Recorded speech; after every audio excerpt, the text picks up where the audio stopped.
Hey everybody, reviewing video games is not something that I normally do on this channel, but this little guy was under $13, so I figured, hey, I'll give it a shot. That's cheap enough, that's in my budget range.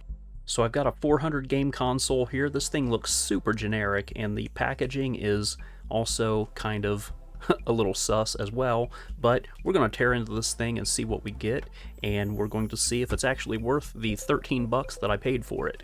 Inside the box, the cheap packaging continues. And we got the console. We got paperwork. Yuck. We got a controller, charging cable, and a video out cable. So I'm kind of impressed by that, actually.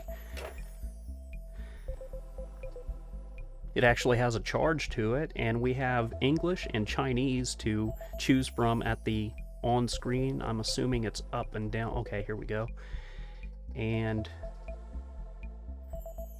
okay, the start button gives us our game selection. 401. Double Dragon 2, that's awesome. That's one of my favorite games ever.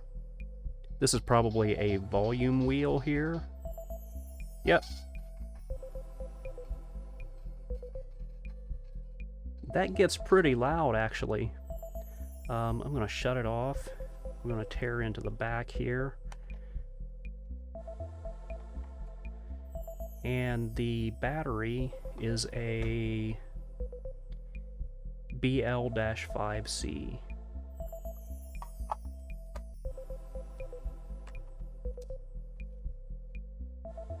As I mentioned before, it comes with a charging cable, but no charging brick. You'll have to supply that yourself. It just uses a standard USB charging brick. And the controller here is for the second player, which you would plug into right here. Using this included AV cable, I'll actually be able to use this cheap video capture card that I have, and I'll be able to capture the direct footage from the console itself and record on screen while I'm playing it. So that's a nice little added bonus. I'm going to put this on the capture card and you can see what this looks like as I play. So this is easy enough. I'm just going to run this out of here. And then our jacks will just go in here like this. And right there, and this is mono, right only. So I was going to do a simultaneous recording of the game in real time and capture it with the capture card, but when I plug this in to capture it with the card, it blanks the screen here. So we're just going to look at the gameplay footage over the capture card. So first off, a look at the puke home screen is pretty off-putting, but once we get into the game selection screen, it doesn't look too bad. 400 games though? Well, sure, if you don't count a couple of repeats in the menu, and take into account that they didn't guarantee 400 good games, so don't count on any Mario, Zelda, Punch-Out, or Metroid in this list. But it's not to say they're all bad.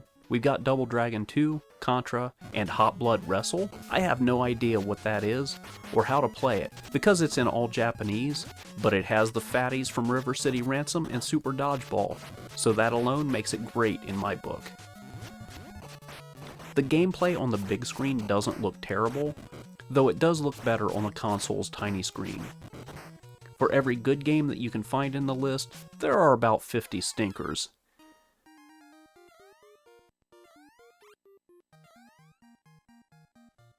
And then there are a few that just fall into the WTF category, like this one. What the heck even is this? On the opening screen we have some weird looking monk, and on the game over screen we have Guevara and Castro. What? Anyway, at 13 bucks, is it worth it? Well, this falls into multiple, well, yeah, but categories. I mean, it's worth 13 bucks, yeah, but something has to fail pretty hard to not be worth $13. We got Double Dragon 2, Contra, and River City fatties.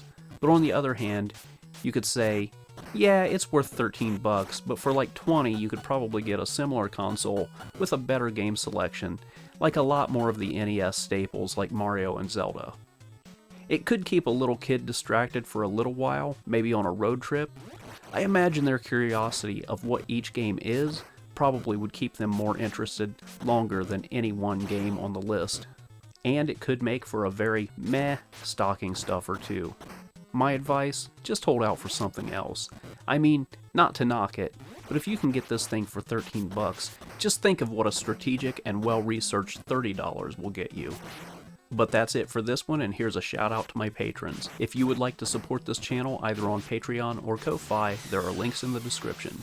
Donations help this channel grow, and they're appreciated but never expected. Remember, the best way you can help this channel or any other small channel grow is to interact with the content. Like, comment, share, and subscribe. Thank you so much for watching. That's it for now, and I'll see you next time with more money-saving tech tips, tutorials, and tech reviews.